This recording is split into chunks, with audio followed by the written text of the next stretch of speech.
Next disaster is avalanche. Avalanche basically is a natural disaster. अब देखते हैं इसमें होता क्या है। इसके ऊपर भी काफ़ी दफ़ा आया हुआ 5 नंबर का सवाल, तो हम देखते हैं कैसे इसको सॉल्व करेंगे।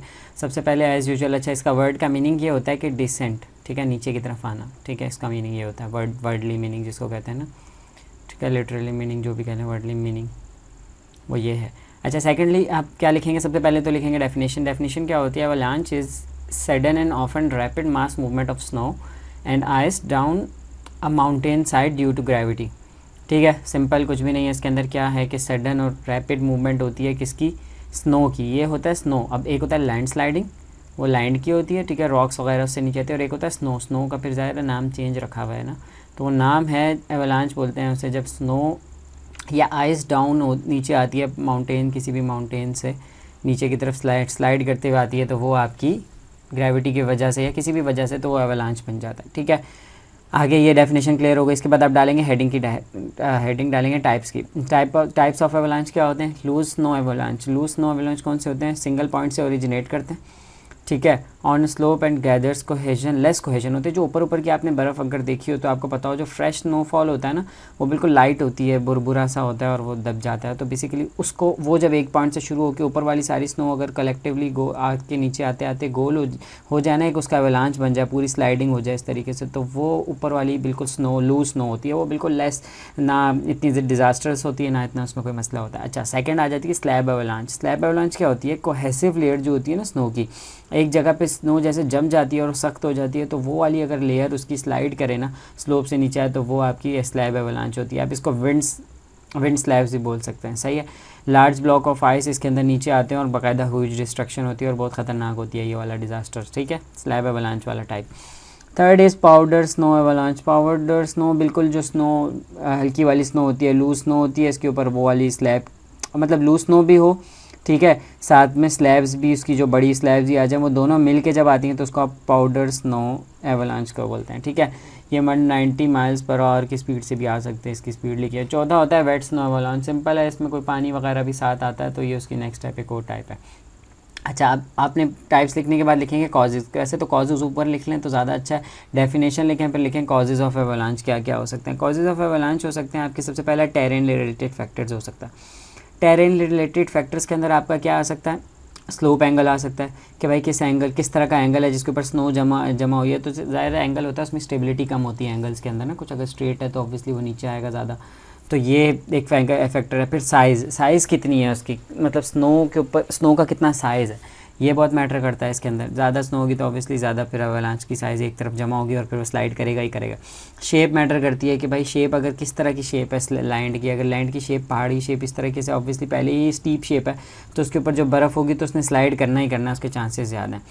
ठीक है, इसके बाद second is snow pack related factors. Snow pack related factors के अंदर आता है स्नो बिल्डअप कितना हुआ है एंड स्लाइड, सही है, लेयर्स इसके अंदर होती है। बेसिकली इसमें सारे में आपका फैक्टर आता है कि स्नो की लेवल इंटेंसिटी, स्नो कितनी ज़्यादा हुई है, ठीक है, ये आ जाता है। टेरेन के अंदर टेरेन मैटर करती है कि टेरेन किस तरह की है, उसका एंगल क्या है, उसका साइज़ क्या है, उसका शेप क्या है।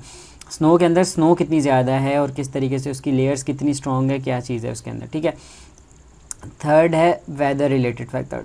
वेदर रिलेटेड फैक्टर्स के अंदर आपकी आ जाती है कि वेदर क्या है, किस टाइप का वेदर बहुत मैटर करता है। ओवरऑल वेदर में अगर ज़्यादा स्नो होगी तो वेदर उसमें फिर ऑब्वियसली स्लाइडिंग ज़्यादा होगी या एवेलांच ज़्यादा आएंगे। स्नो स्टॉर्म ज़्यादा आएंगे, स्नो स्टॉर्म्स होंगे तो भी आपका एवेलांच आएगा, और प्रेसिपिटेशन होगी ज़्यादा तब भी, ठीक है, ये हो गया। फिर मैन रिलेटेड फैक्टर्स आ जाते हैं जो कि इंपॉर्टेंट नहीं है, तो सिंपल नेचुरल होगा। मैन रिलेटेड फैक्टर्स में मैन प्रेशर, आप जब मैन हाइकिंग वाइकिंग करते हैं या कोई भी इस तरह का मैन एक्टिविटीज़ होती है टूरिस्ट की, तब वहाँ पे ज़्यादा एवेलांच क्रिएट होते हैं। डिफॉरेस्टेशन होती है तो उनकी स्ट्रेंथ कम हो जाती है स्नो की सस्टेन करने की, तो वो फिर लैंडस्लाइड ये आपकी एवेलांच होती है। और व्हीकल्स वगैरह ट्रैवल करती हैं तब एवेलांच होती है, कोटा वाली साइड पर भी इसी तरह व्हीकल्स ऊपर तक चली जाती हैं तो। अच्छा, कंस्ट्रक्शन वर्क हो रहा हो कहीं पे तो भी आपका एवेलांच आता है, simple. Wind and warm temperature भी एक आपका फैक्टर होता है, वैसे तो हमने ऊपर पढ़ लिया है, ठीक है, इसको भी कह लें। विंड अगर वार्म से टेम्परेचर वार्म होगा तो भी लैंड्स आपकी एवेलांच और एवेलांचेस क्रिएट होंगे। आप इस तरीके से भी बना सकते हैं triangle. Snow pack related factors हो गए, ठीक है, फैक्टर्स वेदर फैक्टर्स हो गए और टेरेन फैक्टर्स हो गए। इसमें देखें पहाड़ी मैंने बनाई हुई है यहाँ पे, तो आपने इस तरीके से बना के वेदर के अंदर आपने स्नोफॉल बना दी। स्नो पैक के अंदर आपने बना दिया कि किस तरीके से बिल्डिंग्स के ऊपर स्नो पैक हुई है, ठीक है। सही है, सही है। अच्छा, अब ये आपने टाइप्स बता दी, कॉजेज़ बता दिए, ठीक है, और डेफिनेशन बता दी। अब आप बताएंगे इसके इफेक्ट्स क्या होते हैं। इफेक्ट्स के अंदर आप सबसे पहले बताएंगे यार ऑब्वियसली इफेक्ट तो सबके कॉमन है, एक जैसे ही हैं, आपको पता है लोग मरेंगे, लॉस ऑफ लाइफ होगा, लॉस ऑफ प्रॉपर्टी होगा, प्रॉपर्टी ज़ाया हो जाएगी, कोई भी प्रॉपर्टी अगर घर बना हुआ है, कुछ भी बना हुआ है तो उस होटल वगैरह वो भी ज़ाया हो जाएंगे। तीसरा ट्रैफिक ब्लॉकेड, ये बहुत इंपॉर्टेंट, ट्रैफिक ब्लॉकेड हो जाता है, रोड डैमेज हो जाती हैं। ये जो हमारा मरी में जो अभी डेथ्स हुई थी काफ़ी सारी, वो भी इसी वजह से हुई थी कि वहाँ आगे आपकी लैंडस्लाइडिंग हुई भी थी या एवलांच गिरा हुआ था, उसकी वजह से ट्रैफिक ब्लॉक हो गया सारा। कुछ और मिसमैनेजमेंट्स भी थे, उस पर अलग टॉपिक देखेंगे। अच्छा, फिर फ्लैश फ्लड्स आते हैं इसकी वजह से, ऑब्वियसली फ्लैश फ्लड्स आएंगे, एवलांच नीचे बर्फ़ जाती है ना, सारी बर्फ़ जाके फिर नीचे मेल्ट होगी और फिर फ्लड्स आएंगे। उसका एक फ्लड्स का नाम भी है, जो अभी रिसेंट हमारे फ्लड्स आए ना उनमें एक टाइप्स थी इस तरह के फ्लड्स की, जो कि स्ट्रीम अब्रप्ट हो जाती हैं काफ़ी सारी। अच्छा, फिर टूरिज़्म इम्पैक्ट करता है, टूरिज़्म ख़राब होता है, टूरिज़्म पे ख़र्चा ज़्यादा आता है, ओवरऑल टूरिज़्म मुतासर होता है आपका, ठीक है। लॉस ऑफ फ्लोरा फौना, बहुत सारे एनिमल्स वगैरह ये चीज़ें इनकी डेथ हो जाती है, तो इस वजह से आपकी लॉस होता है ये। और फ्लैश फ्लड्स, बेसिकली ये थे फ्लैश फ्लड्स जिसको मैं कह रहा था, इसी को फ्लैश फ्लड्स ही कहते हैं, बल्कि ये तो ऊपर भी लिख दिया है। तो ये आ जाते हैं फ्लैश फ्लड्स, जैसे कि अभी हमारे आए थे लैंडस्लाइडिंग इसकी वजह से, एवलांच की वजह से। अच्छा, इसके बाद आपने यहाँ तक मैं इफेक्ट्स लिख दिए। इफेक्ट्स के बाद आप बताएंगे मैनेजमेंट कैसे हो सकती है एवलांच की, ये भी बताएंगे। 5 नंबर के सवाल में जल्दी छोटी छोटी हेडिंग डाल के आपने 2-2 लाइन्स के अंदर इस सारों को कवर करना है, ठीक है। ज़्यादा नॉलेज को डिलीवर करना है और कुछ इस तरह की डायग्राम भी बनानी है। अच्छा, मैनेजमेंट ऑफ एवलांच किस तरीके से होता है। बात यह है कि एवलांचेस भी ना प्रिडिक्ट करना हार्ड होते हैं, आप इसकी रिस्क असेसमेंट नहीं कर सकते पहले, ठीक है। जैसे हमने अर्थ उसमें पढ़ा था आपका फ्लड्स के अंदर कि वो भी नहीं होता, आपकी सुनामी नहीं हो सकता, बेसिकली सुनामी प्रेडिक्ट नहीं हो सकता, क्योंकि वो एक वेव्स बनी होती है और उसी के अंदर सारी एनर्जी होती है, और बाद में जाके शोर के करीब जाके उसकी बहुत ज़्यादा हाइट हो जाती है, क्योंकि एनर्जी जो होती है ना काइनेटिक, वो उसी के अंदर आ जाती है। इसके बाद आता है कि अब मैनेजमेंट देखते हैं कैसे करना है। आपने क्या करना है, लैंड प्लानिंग करनी है प्रॉपर तरीके से, लैंड यूज़ प्लानिंग की ज़रूरत है, जिसको आप कह सकते हैं कि प्रॉपर अर्बनाइजेशन वैसे तो नहीं आता इसके अंदर, लेकिन अगर आप वहाँ पे कोई कुछ कंस्ट्रक्शन कर रहे हैं ना, तो प्रॉपर प्लानिंग के थ्रू करें, प्लान्ड अर्बनाइजेशन होनी चाहिए, ठीक है। वहाँ पे अगर कोई आबादी वगैरह आप रख रहे हैं तो वो लैंड यूज़ प्रॉपर तरीके से हो। सेकेंडली, एवलांच हैज़र्ड जो होते हैं ना, वल्नरेबिलिटी और रिस्क असेसमेंट इसका किया जाए कि कौन सा एरिया कितने वल्नरेबल हैं। रिस्क असेसमेंट बेसिकली इसी तरह हो सकती है कि आप स्टीप्स चेक करेंगे, लैंड टेरेन रिलेटेड फैक्टर्स देखेंगे, टेरेन रिलेटेड फैक्टर्स को चेक करें इसके अंदर, पहले से ही इसको प्रेडिक्ट करें।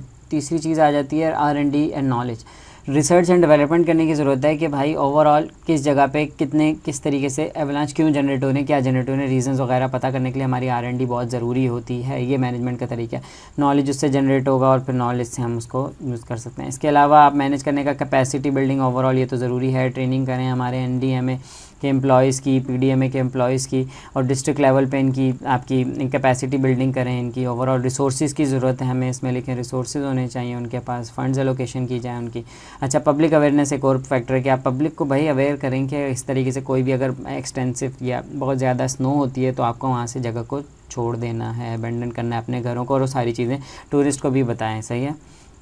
इसी तरीके से एफॉरेस्ट्रेशन हमने बताया कि फॉरेस्ट्रेशन बढ़ाई जाए, क्योंकि फॉरेस्ट्रेशन की वजह से ओवरऑल आपका स्ट्रेंथ, लैंड की स्ट्रेंथ बनती है, और उसकी वजह से ये आपकी एवलांचेस नहीं होते, एवलांचेस कम हो जाते हैं इनके फैक्टर्स वगैरह, ठीक है।